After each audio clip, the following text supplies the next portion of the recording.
नमस्कार प्यारे बच्चों, आपका स्वागत है यूपी बोर्ड के सबसे बड़े और सबसे विश्वसनीय platform UP board Hindi medium Vidyakul पर। मैं हूं आपका हिंदी का शिक्षक ऋषि द्विवेदी और आज आपके लिए लेकर के आया हूं एक बेमिसाल स्ट्रेटजी जिससे आप अपने परीक्षा में सर्वाधिक अंक प्राप्त कर सकते हो। बेटा, परीक्षा बहुत दिन नहीं बची है, कैलेंडर पर डेट्स काटने का समय आ गया है और एक जो सबसे बड़ी परेशानी मैं बच्चों के बीच महसूस करता हूं उसको एड्रेस करने के लिए आज मैं आया हूं। जब आप लोगों का पेपर हो जाता है तो आप फोन करके कहते हो कि सर पेपर तो बहुत अच्छा लिखा था, बिल्कुल एक एक क्वेश्चन किया था, लेकिन नंबर कैसे नहीं मिले, कैसे कट गए पता ही नहीं चला। और ये सबसे बड़ी परेशानी है। फिर आप स्क्रूटनी के लिए जाते हो, बहुत परेशान होते हो और आपके पूरे रिजल्ट में आपका परसेंटेज बहुत गिर जाता है, बहुत खराब हो जाता है और ये सबसे बड़ी समस्या है। तो बेटा, इस बार मेरी ये कोशिश रहेगी कि मैं आपको अभी से तैयार करूं, हर दिन आपकी कॉपी लिखने के तरीके के बारे में आपको बताऊं, कैसे चीजों को लिखना है, कौन से पार्ट पर ज्यादा ध्यान देना है, किसके ज्यादा नंबर होते हैं, कौन सा क्वेश्चन पहले लिखना है, कॉपी में मार्जिन कैसे रखना है,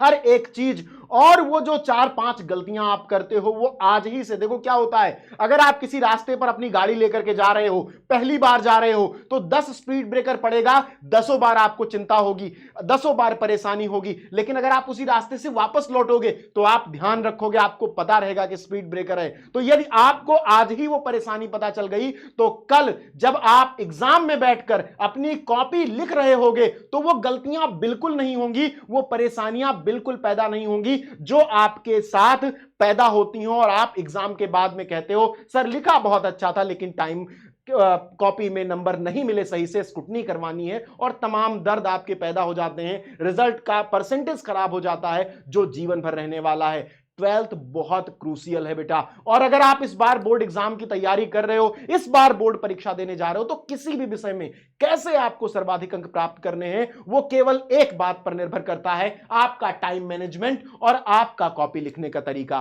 कैसा है। क्योंकि बाकी सारी चीजें तो अलग हैं, आपको तो आपने साल भर पढ़ा है, ज्ञान तो आपको है, लेकिन ये सारी चीजें जो आप गलतियों के रूप में करते हो उनको अगर हटाकर मैं सही चीजें आपको बता दूं, सही तरीके आज ही से आपके दिमाग में डाल दूं और आज ही से आप आज भी जब कुछ याद करते हो, एक क्वेश्चन लिखते हो, आप उसी माइंडसेट से वो क्वेश्चन अपनी कॉपी में भी लिखो कि आपको एग्जाम में भी लिखना है, तो आपके एग्जाम के एक भी नंबर आपसे कोई छीन नहीं सकता।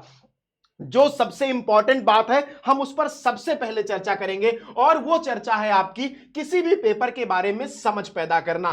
क्या है किसी पेपर के बारे में समझ पैदा करना? जैसे हिंदी के पेपर की बात करते हैं, आपके पास पूरे परीक्षा में, पूरी बोर्ड परीक्षा में हर एक प्रश्न को, हर एक पेपर को सॉल्व करने के लिए 3 घंटे 15 मिनट समय होता है, जिसमें से आप 15 मिनट अपनी पढ़ाई करते हो पेपर की, 15 मिनट आप पेपर पढ़ते हो और 15 मिनट आपको इसलिए मिलता है कि आप पेपर को समझ लो। अब बहुत बच्चे क्या करते हैं कि वो सीट पर बैठ जाते हैं, पेपर उनको मिलता है, फिर वो अपने आस पास देखने लगते हैं, दोस्तों से बात करने लगते हैं कि भाई ये सवाल अगर मुझको ना आए तो बता देना, वो तुमको जानते हो कि नहीं ये नहीं करना है, ये बिल्कुल नहीं करना है। क्यों नहीं करना है मैं बताता हूं। मान लो आपको हेल्प मिलनी ही है, कोई बच्चा आपको बता ही दे रहा है, तो पहले पढ़ तो लो पेपर, पहले जान तो लो कि तुमको कितना आता है कितना नहीं आता। तो ये 15 मिनट कभी वेस्ट मत करना, हमेशा सबसे पहले इन 15 मिनट में बहुत ध्यान से पेपर पढ़ना। क्योंकि एक चीज समझ लेना, अगर आपने ध्यान से पेपर पढ़ लिया तो आपकी 20 से 30% परेशानी वहीं खत्म हो गई। आपको समझ में आ गया कि भैया इतने सवाल हैं, इतने मुझे आते हैं, ये बहुत बढ़िया से आता है, ये बहुत खराब आता है। और जैसे ही ये चीजें पता चलेंगी आप अपनी कॉपी को लेकर एक्स्ट्रा सीरियस हो जाओगे। अब दूसरे बिंदु पर बताता हूं जो सबसे इंपॉर्टेंट है कि कैसे आप दूसरे पॉइंट पर सीरियस होते हो। अब आप सपोज करो कि आपको 5वां क्वेश्चन सबसे अच्छा आता है, लेकिन आपने पेपर नहीं पढ़ा तो आपको नहीं पता चला, आपने पहले क्वेश्चन से लिखना शुरू कर दिया। कोई बाउंडेशन है नहीं यूपी बोर्ड में कि आपको पहला क्वेश्चन पहले करना है कि दूसरा करना है। और एक लाइन कही जाती है, first impression is last impression. आप किसी से मिलते हो, हाथ मिलाते हो, समझ जाता है आप कैसे आदमी हो। तो आप एग्जामिनर, आपकी कॉपी एग्जामिनर से हाथ मिलाने जा रही है, तो आप कैसे मिलवाना चाहते हो, खराब तरीके से कि अच्छे तरीके से? आप ऑफ कोर्स आप कहोगे खराब तरीके से, नहीं सर अच्छे तरीके से हाथ मिलवाना चाहता हूं। तो चलो सबसे पहले आप वो क्वेश्चन करोगे जो आपको आता है, 5वां आता है 5वां पहले करो, चौथा आता है चौथा पहले करो। पहले दूसरे तीसरे सीरियल को फॉलो नहीं करना है। और अगर इन 15 मिनट में आपने कॉपी नहीं, पेपर नहीं पढ़ा है, तो आप ये स्ट्रेटजी नहीं फॉलो कर पाओगे, क्योंकि आपको पता ही नहीं रहेगा कि कौन सा प्रश्न मुझे सबसे अच्छे से आता है। दूसरी बात, टाइम मैनेजमेंट बहुत जरूरी है, जिसके लिए ये क्लास मैं आपके लेकर के आया हूं। मान लो आपको एस्से लिखना है, मान लो आपको कोई बहुत बड़ा इक्वेशन सॉल्व करना, कोई क्वेश्चन सॉल्व करना है, और आप उसमें 15 मिनट लगा देते हो, लगना 10 मिनट चाहिए था, 7 मिनट चाहिए था, तो आपका टाइम खराब हो रहा है, और इस वजह से अगले क्वेश्चन, जो आपका नेक्स्ट क्वेश्चन है, उसके लिए आपको टाइम नहीं मिलेगा। और अगर टाइम नहीं मिला बेटा, तो जान लो कि गड़बड़ी हो गई, क्योंकि फिर आप इसलिए मुझे फोन करोगे कि सर टाइम ही नहीं बचा था, पेपर ही नहीं कंप्लीट कर पाया, नहीं तो 95% मिल जाता, 99% मिल जाता। और यह बहुत जरूरी बात है बेटा, इसको समझना बहुत जरूरी है, क्योंकि सारा खेल टाइमिंग का है। 3 घंटे में पूरा पेपर करना है, 3 घंटे में तुम्हारा फ्यूचर डिसाइड हो रहा है, क्योंकि 12th के आधार पर ही आप नीट में जा रहे हो, जेई में जा रहे हो, आईआईटी में जा रहे हो, सब उसी आधार पर निर्धारित होगा। तो अगर वहां कंप्रोमाइज किया तो आगे चलकर फिर मार्कशीट दिखाने में दूसरों को आपको समस्या होगी कि अरे मेरे कम परसेंट है, कैसे दिखाऊं, क्योंकि अब तो 95 96 का जमाना है, वो 60% वाला जमाना गया। ठीक है, अब आपको 90 प्लस ही रहना है, इसलिए यह स्ट्रेटजी बहुत जरूरी है। और चौथा जो सबसे इंपॉर्टेंट पॉइंट है, सबसे इंपॉर्टेंट पॉइंट, आपको चौथा पॉइंट ध्यान रखना है कि जब भी आप अपने कॉपी में लिख रहे हो, जब भी आप अपने क्वेश्चंस को लिख रहे हो, तो जरूर इंश्योर कर लो एक बार कि जो क्वेश्चन आप लिखे जा रहे हैं, या मान लीजिए आपने क्वेश्चन उत्तर नंबर 4 डाल दिया, 5 डाल दिया, 6 डाल दिया, वो क्वेश्चन वहीं पर लिखा जा रहा है, सटीक तरीके से लिखा जा रहा है, बिल्कुल राइटिंग आपकी भाग नहीं जा रही है, आप मार्जिन से अलग नहीं हो जा रहे हो, और ध्यान से जहां पर क्वेश्चन लिख रहे हो पूरा क्वेश्चन वहीं पर पूरा हो रहा है। और पांचवा जो सबसे क्रूशियल पॉइंट है, सबसे इंपॉर्टेंट पॉइंट है, जिसके बिना आपकी कॉपी एक रद्दी के टुकड़े के सिवा कुछ नहीं है, वो पांचवा पॉइंट यह है कि आप लास्ट के 10 मिनट जरूर बचाओ आपको अपनी कॉपी दोबारा देखने के लिए, कि भैया कहीं चौथे का पांचवा तो नहीं लग गया, पांचवें का छठा तो नहीं लग गया। खासकर जो एमसीक्यू वाले क्वेश्चन होते हैं उनको रीवेरीफाई करो, दोबारा चेक करो, क्योंकि ये नंबर आपको फुल नंबर मिलते हैं, एक नंबर, एक सिंगल नंबर नहीं कटने वाला इसमें, आपको एक नंबर का क्वेश्चन एक मिलेगा, 2 का 2 मिलेगा, इसलिए इसका ध्यान रखना है। अब मैं बात करता हूं अपने पेपर की। सबसे पहला पेपर आपका हिंदी का है। हिंदी का पेपर बेटा बहुत लेंदी होता है, बहुत लिखना होता है उसमें, तो लोग अक्सर उसमें परेशान होते हैं कि बहुत लिखना है, और इसलिए जब लेंदी चीजें आप लिखते हो तब टाइम मैनेजमेंट अगर आपके दिमाग में पहले से फीड नहीं है, अगर आपने घड़ी देखकर अपने कमरे में अपने घर पर बैठकर आपने साहित्यिक परिचय नहीं लिखा है, आपने गद्यांश का को सॉल्व नहीं किया है, तो यकीन मानो कि आपका टाइम वहां इतनी तेजी से भागेगा कि आप संभाल नहीं पाओगे उसे। तो इसलिए लिखते समय टाइम मैनेजमेंट कैसे करें, सारा दर्द ही यही है। मैं यकीन से कह सकता हूं कि जिस बच्चे को टाइम मैनेजमेंट आता है वो फर्स्ट रैंक लाता है, क्योंकि ज्ञान तो सबको है, साल भर किसने नहीं पढ़ा, तुम बताओ, साल भर तुम कोचिंग गए, यूट्यूब पे पढ़े, हर जगह पढ़े, दौड़ दौड़ के भागे, हर जगह पढ़े, हर टीचर को तुमने आजमाया, हर लेक्चर देखा, तो ज्ञान तो तुम्हें है। ज्ञान में यूपी बोर्ड के बच्चे के पास कोई कमी नहीं है। सबसे ज्यादा पूरे भारत में सबसे ज्यादा अगर लेबोरियस, सबसे ज्यादा मेहनती कहीं का बच्चा है तो यूपी बोर्ड का बच्चा है, और इसीलिए सबसे ज्यादा आईएएस और आईपीएस यूपी बोर्ड से बनते हैं। तो आपको यह चीज ध्यान रखनी है कि लिखते समय अगर टाइम मैनेजमेंट नहीं कर पाए आप, तो आपका सारा ज्ञान धरा का धरा रह जाएगा।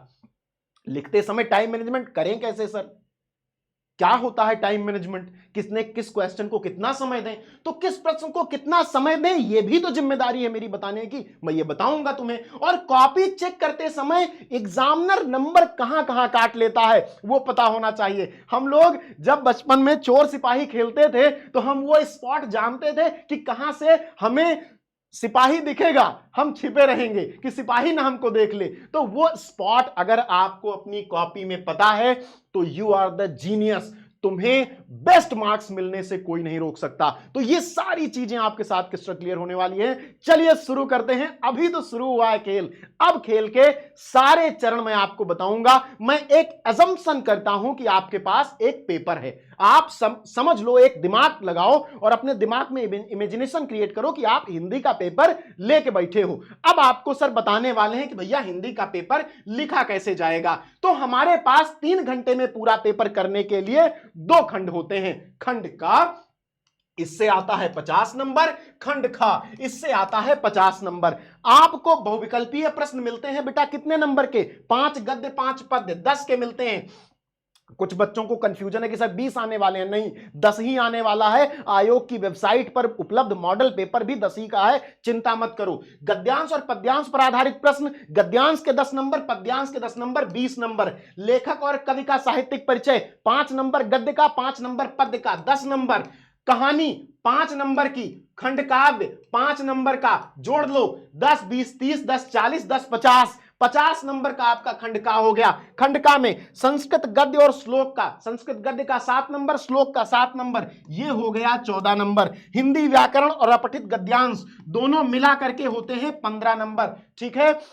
अपठित और रस छंद अलंकार का 6 नंबर, और पत्र का 6 नंबर, निबंध का 9 नंबर। 9 6 15, 15 15 30, 30 6 4 10 40 और 10 50। ये टोटल आपका अंक गणित है। आपके पेपर का पूरा खाका ये है। तो सर अब इसमें टाइम मैनेजमेंट कैसे करें? आओ शुरू करते हैं। पेपर जैसे आता है उसी प्रकार कॉपी में कैसे लिखना है, हर एक चीज आपके सामने रख देता हूं। यह है आपकी कॉपी। ऐसे ही आपकी कॉपी होती है और आपके पास प्रश्न उत्तर संख्या 1 के 5 प्रश्न होते हैं जो बहुविकल्पीय के रूप में होते हैं। आपको ओएमआर सीट नहीं मिलती, आपको कॉपी में लिखना होता है। तो आप इस तरह डालोगे खंड का, सबसे ऊपर आपका क्या रहेगा? सबसे ऊपर आपका बेटा रहेगा खंड का, और खंड का डालने के बाद प्रश्नोत्तर संख्या 1 डालोगे। अब मान लो कि सर आपने कहा था कि पहला क्वेश्चन पहले नहीं करना, कोई भी कर सकते हो, बिल्कुल। अगर आपको 8वां क्वेश्चन अच्छे से आता है तो यहां पर खंड खा लिख दो। बस आपको यह पता होना चाहिए कि कौन सा क्वेश्चन कर रहे हो, किस खंड का है, वो लिखा जाना चाहिए। अब इसमें आपके 5 क्वेश्चन हैं। मैं 2 मिनट एक क्वेश्चन को देता हूं, मल्टीपल चॉइस क्वेश्चन में इससे ज्यादा नहीं लगते। आप 10 मिनट में इसको सॉल्व करोगे। कितने मिनट में सॉल्व करोगे? 10 मिनट में। आपका पहला क्वेश्चन 10 मिनट में 5 ऑब्जेक्टिव हो जाएंगे। बहुत आराम से लिख कर प्रैक्टिस कर लो, कुछ भी कर लो, ये 10 मिनट में बहुत आराम से बिल्कुल चाय पीते हुए हो जाएंगे। अगले पर चलते हैं। ये आपकी प्रश्नोत्तर संख्या 2 है, जहां पर आपको पद्य खंड के 5 क्वेश्चन मिलते हैं। और जैसा कि गद्य में 10 मिनट लगा, वैसा ही मैं आपको पद्य के लिए भी 10 मिनट देता हूं। बिल्कुल चाय पीते हलवा खाते हुए आपके 10 मिनट में हो जाएंगे। ध्यान रखना, जब आपके पास टाइम मैनेजमेंट होता है ना, तब आप सुकून से अपना टाइम खर्च करते हो कि चलो 10 मिनट इसके लिए है ही, 10 मिनट खर्च कर। जब आपके पास नहीं होता तब आप भागते रहते हो कि जल्दी जल्दी करना है। जल्दी जल्दी में आधा पेपर छूटता है, आधी तैयारी छूट जाती है, उसमें नहीं पढ़ना है। तो प्रश्नोत्तर संख्या 2। प्रश्नोत्तर संख्या 3 क्या है? पेपर देखे हो, गद्यांश। कौन सा गद्यांश? आपके किताब का गद्यांश। माता अपने सब पुत्रों, ये मातृभूमि के पुत्र हैं। आपको पता है कहां का ये है? ये कहां का है? राष्ट्र का स्वरूप का, और लेखक डॉक्टर वासुदेव शरण अग्रवाल। प्रश्न आपको ऐसे मिलेंगे, 5 प्रश्न गद्यांश पर आधारित मिलते हैं। 5 प्रश्न आपको गद्यांश पर आधारित मिलते हैं बेटा। जैसे का यहां डाला, इसका उत्तर लिखा, ख यहां डाला, इसका उत्तर लिखा, ग यहां डाला। अब देखो, अंडरलाइन वगैरह करना मत भूलना, टीचर का इंप्रेशन बदल जाता है इस चीज से। टीचर बहुत अच्छे से तुम्हें देखता है कि तुमने किस लाइन को अंडरलाइन किया, क्योंकि जैसे मान लो ये पेज मैंने खोला तो मुझे सबसे पहले अंडरलाइन और स्केच से लिखे हुए शब्द दिखेंगे, छोटे लिखे बाद में दिखेंगे। ये बहुत ध्यान रखना। इसके लिए कितने मिनट दोगे? मैं तुम्हें इसके लिए 20 मिनट दे रहा हूं। कितने मिनट बेटा? 20 मिनट। गद्यांश सॉल्व करने के लिए आपको मिलेंगे 20 मिनट। इसके बाद गद्यांश के 5 प्रश्न हैं, देख लो, इसी तरह लिखना है। कॉपी इतनी ही सुंदर लगनी चाहिए तुम्हारी, क्योंकि तुम टॉपर बनने वाले हो। तुम 60% वाले बच्चे नहीं हो, तुमको 95% लाना है। और बेटा हिंदी में थोड़ी सी मेहनत करके तुम 95-96% ला सकते हो। बाकी विषयों में तो लड़ाई लड़नी पड़ जाती है, और अगर तुमने हिंदी में थोड़ी सी मेहनत कर दी, ये सब्जेक्ट तुम्हारा रिजल्ट ठीक कर देगा, परसेंटेज उठा देगा तुम्हारी। ये बात ध्यान रखना। उसके बाद प्रश्नोत्तर संख्या 4, जहां पद्यांश का आपको अर्थ लिखना होता है प्रश्न। पद्यांश पर आधारित आपको 5 प्रश्न मिलते हैं। पद्यांश पर आधारित इन 5 प्रश्नों में हर एक प्रश्न का नंबर 2 होता है। 2 2 4 2 6 2 8 2 10। 10 नंबर का पद्यांश होता है और इसके लिए भी हम 20 मिनट का समय लेंगे, केवल 20 मिनट। और अब आप कहोगे कि सर 20 मिनट ले तो लिया, प्रैक्टिस कैसे करें? अपने कमरे में बैठो, कॉपी उठाओ, लिखो। अगर लिख करके तुमने आज प्रैक्टिस कर ली तो क्वेश्चन वहां नहीं गलत होगा, कुछ भी हो जाए, चाहे जो हो जाए, समय के अंदर ही आपका पेपर हो जाएगा।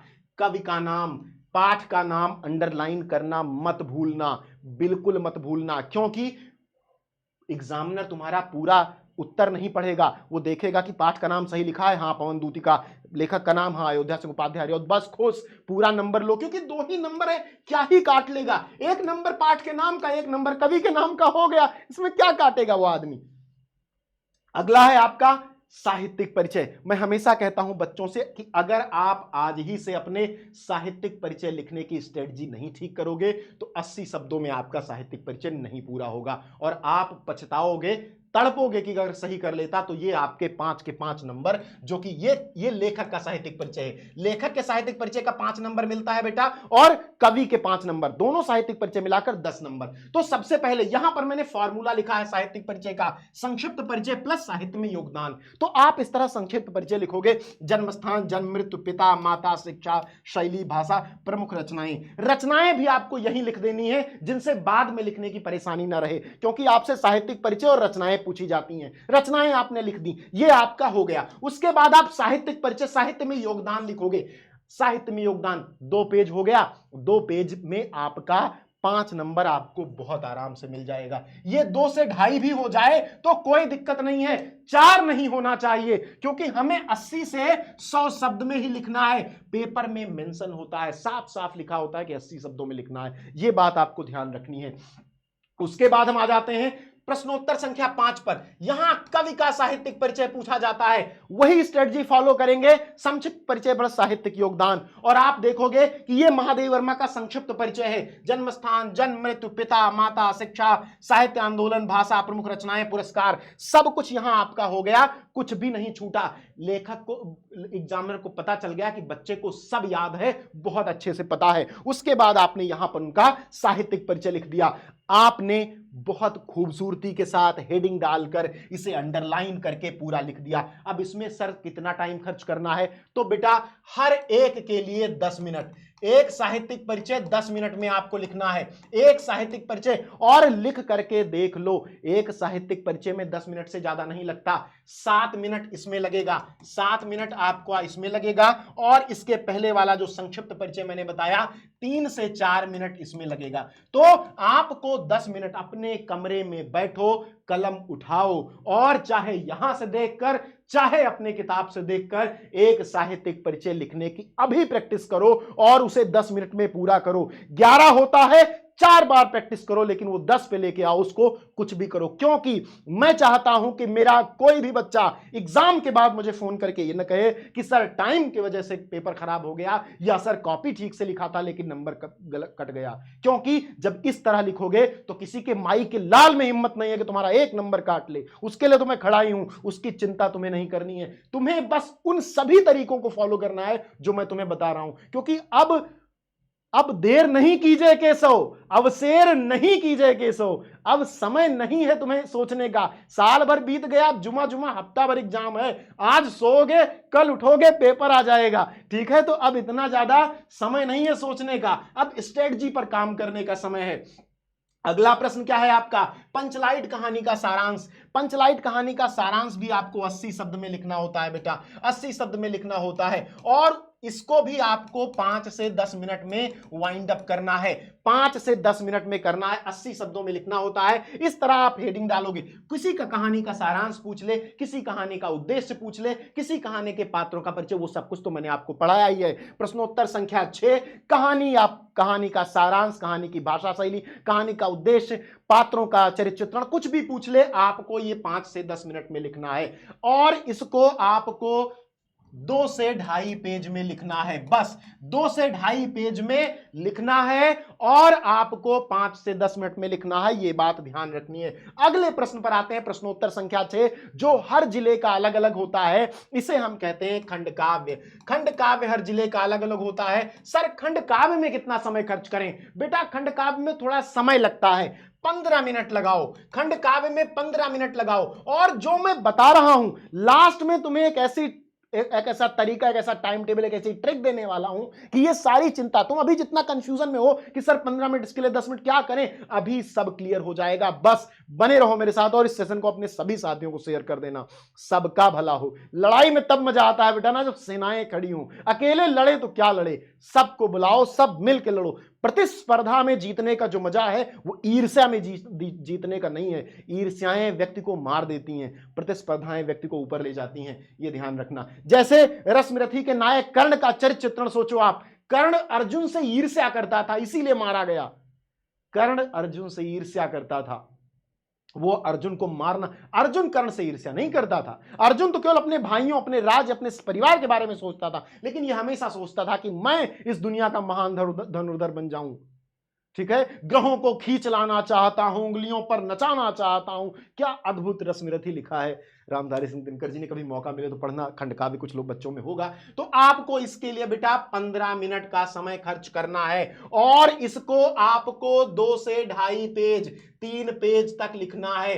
कम से कम 2.5 या 3 पेज तो आपको इसको लिखना ही है, बहुत आराम से, बढ़िया से हेडिंग डाल के, और 2 लाइनें जरूर याद कर लेना। एक बात और मैं बता दूं, आप कहोगे कि सर खंड काव्य में एग्जैक्टली लिखने वाली लाइन तो याद नहीं होगी। बिल्कुल मत याद करो, कोई भी 4 लाइन अपने खंड काव्य की याद कर लो, लिखते हुए कहीं भी लिख दो, कहीं भी लिख दो, ब्लैक स्केच से लिख के अंडरलाइन करके लिख दो, एग्जामिनर को लगेगा बहुत ज्ञानी है। सच बता रहा हूं, खंड काव्य लिखने का यही तरीका है। खंड काव्य की एक बार कहानी पढ़ लो, 4-5 लाइनें याद कर लो उनके गाने की। जैसे यहां पर लिखा हुआ है कि रवि पूजन के समय सामने जो भी याचक आता था, मुंह मांगा वह दान करण से अनायास ही पाता था। अब ये तो मैंने सटीक जगह पर लिखी हुई है, लेकिन आप इसको याद करके कहीं भी लिख दो, नंबर पूरा ही मिलेगा, 1 नंबर आपका नहीं कटने वाला है। उसके बाद बेटा बात करते हैं हृदय का निष्कपट पावन क्रिया का। दलित, जब कर्ण मर गया तो युधिष्ठिर आए, तो युधिष्ठिर ने कहा कि भगवान बड़ा संकट कटा, मर गया, बहुत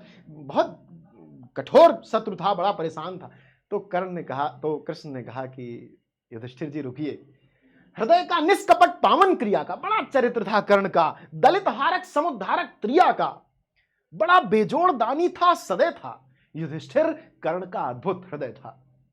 तारीफ कर रहे हैं कृष्ण, योद्धा ऐसा हो कि जब लड़ो ऐसा कि सामने शत्रु भी तारीफ कर दे, तो बात है। कर्ण की तारीफ कृष्ण ने की, कृष्ण जो कि जगदीश्वर हैं।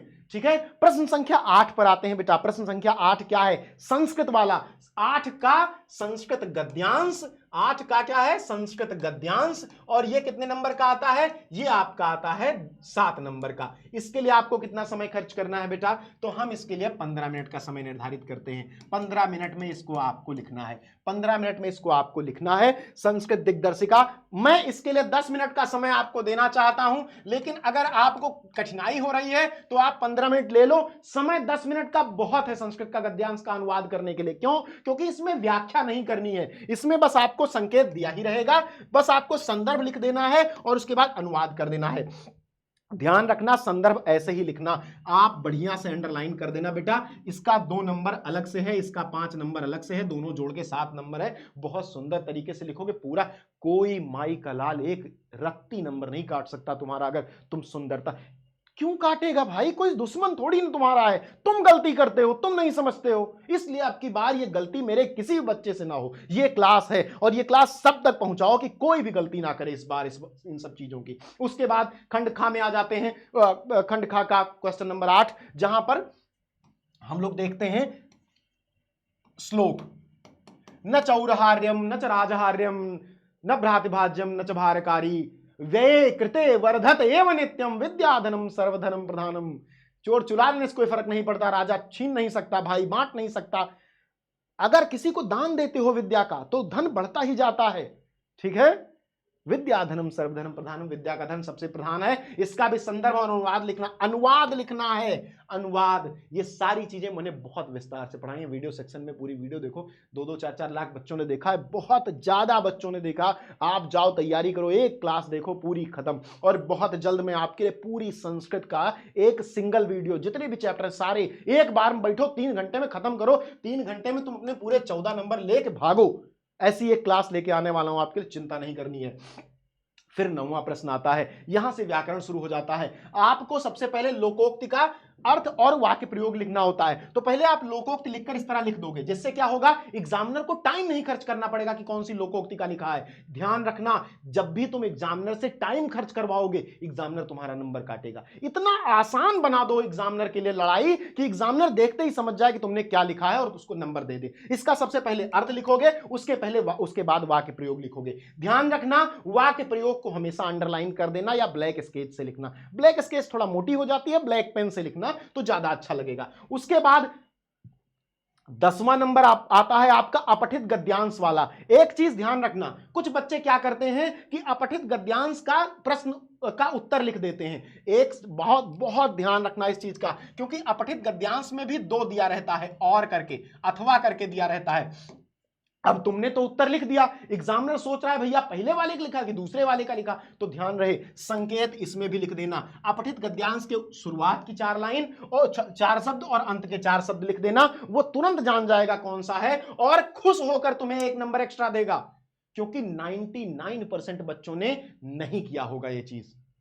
याद रखना, मान लो मैं तुम्हारे घर आता हूं या मैं कोई काम कर रहा हूं और उस काम से मुझे पैसे मिल रहे हैं और तुम उस काम को आसान बना रहे हो, तो मैं तुम पर खुश होऊंगा। जो कठिन बना रहा है उस पर गुस्सा लगेगी, क्योंकि कम पैसे मिलेंगे, कठिन बनेगा ना, तो तुम सरल बना दो एग्जामिनर के हर चीज। तो इस तरह तुम्हें लिखना है। 3 प्रश्न उसमें आते हैं, 3 प्रश्न आते हैं, 2 प्रश्न 2-2 नंबर के होते हैं, 1 प्रश्न 1 नंबर का होता है, 5 प्रश्न 5 नंबर का आपका ये होता है। इसमें आपको 10 मिनट खर्च करना है, 10 मिनट से ज्यादा। लास्ट में मैं आपको होल सोल बता दूंगा पूरे तरीके से कि किस प्रश्न पे कितना नंबर खर्च करना है। अभी मैं आपको प्रश्न लिखने का तरीका बता रहा हूं, इस तरह आपको लिखना है। प्रश्नोत्तर संख्या 11 क्या शब्द युग्म का अर्थ पूछते हैं, तो पहले शब्द युग्म लिख दो, उसके बाद अर्थ लिखो। शब्द युग्म लिख दो, उसके बाद अर्थ लिखो। 2 शब्द युग्म का अर्थ लिखना होता है, और आप देख करके बताओ, एग्जामिनर छोड़ दो। अगर तुम इस कॉपी को चेक करोगे तो तुम पूरा नंबर दोगे। बताओ कमेंट सेक्शन में ऐसा होगा कि नहीं, पूरा नंबर दोगे। क्यों? क्योंकि तुम्हारे सामने प्रश्न भी लिखा है, उत्तर भी लिखा है, पेपर पढ़ने की जरूरत ही नहीं है। इसी प्रकार हम आ जाते हैं अगले पर, प्रश्नोत्तर संख्या 11 ख, जहां पर पर्यायवाची लिखना होता है, अनेकार्थी शब्द। आपने शब्द लिख दिया, उसके 2 अर्थ पूछता है, 2 अर्थ लिख दिए, हो गया। एग्जामिनर भी खुश, आप भी खुश, हम भी खुश, तुम भी खुश, हो गया ना। इसी प्रकार आप अगले पर जाओगे, वाक्यांश का प्रयोग। वाक्यांश के लिए 1 शब्द, तो पहले वाक्यांश लिख दो जो आंखों के सामने ना हो, प्रत्यक्ष। वाक्यांश लिख दो, जानने की इच्छा रखने वाला, जिज्ञासु, 1 शब्द लिख दो, हो गया, आपका पेपर खत्म। अगले पर प्रश्नोत्तर संख्या 11 घ, प्रश्नोत्तर संख्या 11 घ, अशुद्ध वाक्य और शुद्ध वाक्य वाला आता है। 2 वाक्यों को आपको शुद्ध को अशुद्ध करना होता है, कर दो। अशुद्ध वाक्य पहले लिख दो, उसके बाद शुद्ध वाक्य लिख दो। इससे एक बात और पता चलेगी, मान लो एग्जामिनर को समझ में आया कि तुमने गलत लिखा है, जब तुम पहले अशुद्ध लिखे रहोगे तो यह शुद्ध दिखेगा भी, तो वो देख के समझेगा भी तो कि भैया ये शुद्ध लिखा हुआ है। यहां पर विद्वान कवित्री था, यहां विदुषी कवित्री किया है इसने सही। लेकिन अगर तुम केवल शुद्ध वाक्य लिखते हो तो उसको अशुद्ध वाक्य देखने के लिए पेपर में देखना पड़ेगा, और अगर थोड़ा सा भी ध्यान भंग हुआ उसका और उसको लग गया कि तुमने गलत किया, नंबर काट के आगे बढ़ जाएगा, ध्यान ही नहीं देगा और तुम उलझ जाओगे इसमें। इसलिए ऐसा करना बहुत जरूरी है, ये 2-2 नंबर के सवाल बचाने बहुत जरूरी हैं। और अब आता है प्रश्नोत्तर संख्या 12, जो फ्री का नंबर है। मुझसे पढ़े जितने बच्चे हैं, रसचंद अलंकार की तमाम वीडियोस पड़ी हुई हैं, जाके देखो, 4-4 5-5 लाख बच्चों ने देखा है। एक बार देखो, 10 मिनट खर्च करो और ये उत्तर खत्म तुम्हारा। करुण रस की परिभाषा, शोक नामक स्थायी भाव जब भाव भाव संचारी भाव से परिपूर्ण होता है तो करुण रस की निष्पत्ति होती है। एक उदाहरण अगर तुमको स्पष्टीकरण आता है तो वो भी लिख दो। ऐसे ही हम अगर प्रश्नोत्तर संख्या खा की बात करें, अलंकार की, तो उपमा शब्द का अर्थ है तुलना। जब कहीं 2 वस्तुओं में तुलना की जाती है तो उपमा अलंकार होता है। हरे पद कोमल कमल से, अगर स्पष्टीकरण याद है तो लिख दो, नहीं तो वाचक शब्द को अंडरलाइन कर दो। ये तुम्हारा 2 नंबर हो गया। चौपाई छंद, यह एक सममात्रिक छंद है, इसमें 4 चरण होते हैं। आप चौपाई छंद की परिभाषा लिख दो। और ध्यान रखना, मैं ये तुम्हें लिखना बता रहा हूं, अभी मैं तुमको बहुत स्पष्ट रूप से बता दूंगा कि तुमको टाइम मैनेजमेंट कैसे करना है, किस पेपर में कितना खर्च करना है, तो उसके लिए परेशान मत होना, वो सारी चीजें मैं यहां पर बता दूंगा तुमको फिर से। ठीक है, चौपाई छंद तुम्हारा हो गया, 2 नंबर याद। इसी तरह लिखना, पहले परिभाषा फिर उदाहरण, अच्छे से ध्यान रखो। उसके बाद तुम्हारा आता है बेटा प्रश्नोत्तर संख्या 13। 3 प्रकार के आपके पत्र आते हैं। एक प्रकार का पत्र मैंने यहां लिखा है, किस प्रकार का, मैंने मांगा है पैसा बैंक मैनेजर से कि भैया पैसा दे दो, हमें नौकरी नहीं मिल दिया है, हमें बिजनेस करे है, तो वे पैसा देने के लिए हमसे एक ठो मांग रहे पत्र, हम उन्हें लिख के दे दिए। सेवा में श्रीमान शाखा प्रबंधक महोदय, ये आपका 2 पेज में होना चाहिए, 2 पेज में ये आपका होना चाहिए, 2 पेज से ज्यादा नहीं होना चाहिए। इस प्रकार ये लिखा जाएगा, सुंदर तरीके से लिखना है। भवदीय में आपको अपना नाम नहीं लिखना है, XYZ लिख देना है, यहां पर अपने रूम नंबर का एड्रेस डाल देना है, रूम नंबर 1, रूम नंबर 2। उसके बाद आपका आ जाता है प्रश्नोत्तर संख्या 14, निबंध। भैया 9 नंबर का है, कितने समय में करोगे, 20 मिनट लो करने में, 20 मिनट बचाओ। अब आप कहेंगे सर 20 मिनट बच जाएगा क्या, अभी जब मैं तुमको टाइम मैनेजमेंट की टैली दिखाऊंगा तुम वाह वाह कर उठोगे कि अरे सर ये तो कितना आसान बना दिया आपने। पहले रूपरेखा लिखो, पहले ये चीज आइडेंटिफाई कर लो कि किन किन बिंदुओं पर निबंध में लिखोगे। अब आप कहोगे सर इसको लिखना जरूरी क्यों है, मान लो मैं एग्जामिनर हूं, मैं तुम्हारी कॉपी का जैसे 14 नंबर खोलूंगा, यहीं से मुझे पता चल जाएगा कि इस बच्चे ने निबंध में मेहनत की है कि नहीं, अंदर कुछ है कि नहीं है। क्योंकि अगर तुमने यहां से हेडिंग शुरू कर दी तो मुझे हर हेडिंग पढ़नी पड़ेगी, लेकिन सबसे पहले मुझे पता चला कि इतनी हेडिंग इसने इस निबंध में लिखी है, और मैं खुश हो गया कि वाह क्या समझदार बच्चा है। उसके बाद एक एक हेडिंग को एक्सप्लेन करो आराम से, जितना कॉपी मिले, समय बी कॉपी ले लो, निबंध को खूब बड़ा लिखो, क्योंकि भैया 9 नंबर का है, 9 नंबर का है, 500-600 शब्द जो तुम्हारे दिमाग में आता है सब लिख डालो। उपसंहार तक आओ, उपसंहार तक तुम्हें आना है, और इसके लिए तुम्हें कितना टाइम लेना है, इसके लिए तुम्हें 25 मिनट टाइम लेना है, इसके लिए तुम्हें 20 से 25 मिनट टाइम लेना है। और तुम्हें अपने पत्र के लिए कितना टाइम लेना है, तुम्हें अपने पत्र के लिए कितना टाइम लेना है बेटा, ये भी ध्यान से देख लो। तुम्हें अपने पत्र के लिए लेना है 15 मिनट का समय, 15 मिनट का समय। तो अब आप कहोगे गुरुजी टाइम वाला तो इधर उधर हो गया, किसमें कितना लेना है, पूरी वीडियो तो हमने देखी, समझ में भी आ गया कि कैसे लिखना है, कॉपी में क्या करना है। तो उसके लिए ये एक टाइम टेबल की पूरी सीट ही बना दी मैंने कि भैया खंड खा में आता है, खंड का में बहुविकल्पीय प्रश्न, खंड का में क्या आता है, बहुविकल्पीय प्रश्न, और इसके लिए तुम्हें समय लेना है 10 मिनट का, 5 मिनट का एक के लिए, 5 मिनट का एक के लिए। उसके बाद गद्यांश और पद्यांश आता है, इसके लिए तुम्हें लेना है 20 मिनट टोटल। उसके बाद लेखक और कवि का साहित्यिक परिचय, इसके लिए लेना है 20 मिनट। तुम्हें पूरा टाइम टेबल चार्ट ही है तुम्हारा। कहानी के लिए 10 मिनट, खंड काव्य के लिए 10 मिनट। इसका ले लो स्क्रीनशॉट, इसका स्क्रीनशॉट ले लो बहुत अच्छे से। अगर उधर एक आध दो में मैंने कहीं 10 मिनट कहीं 15 मिनट बता दिया तो उसको इससे मैच करके इसको सही कर लेना। संस्कृत गद्यांश और गद्य और श्लोक का संदर्भ सहित 20 मिनट, हिंदी व्याकरण 20 मिनट, अपठित गद्यांश 10 मिनट, रस छंद अलंकार 15 मिनट, पत्र 15 मिनट, निबंध 25 मिनट। और यकीन मानो बेटा अगर तुमने ये स्ट्रेटजी फॉलो कर ली, लिख के दे रहा हूं कि 1 नंबर कोई माई गलाल नहीं काट सकता, यूपी बोर्ड नहीं पूरे दुनिया का कोई भी बोर्ड तुम्हारी कॉपी चेक करे। तो बस अब लग जाओ, हर एक टॉपिक को लिख करके घड़ी लगा के देख लो कि भैया कितना समय मेरी घड़ीवा में आ रहा है, और उसके बाद प्रैक्टिस करके उसको सीमा में लाओ, औकात में लाओ, पेपर को अपने कब्जे में रखो। लड़ाई वही जीती जाती है ना जिसकी फील्डिंग अच्छे से लगाई जाती है। हमारे अंकित सर बहुत बढ़िया फील्डिंग लगा लेते हैं, किसकी, लोगों की। मैं आपको नंबर की फील्डिंग लगा के बता रहा हूं, पेपर की फील्डिंग लगा दे रहा हूं दोस्तों। फील्डिंग लगाना सीख गए तो एग्जाम आपकी झोली में। चलिए सभी के साथ ये वीडियो शेयर कीजिए और बताइए क्लास कैसी लगी। सभी बच्चों से को ये क्लास जरूर शेयर कीजिए और सब्सक्राइब कर लीजिए इस चैनल को यदि आप नए हैं। सेशन को लाइक करना मत भूलिएगा। मिलते हैं नेक्स्ट क्लास में। बहुत बहुत धन्यवाद।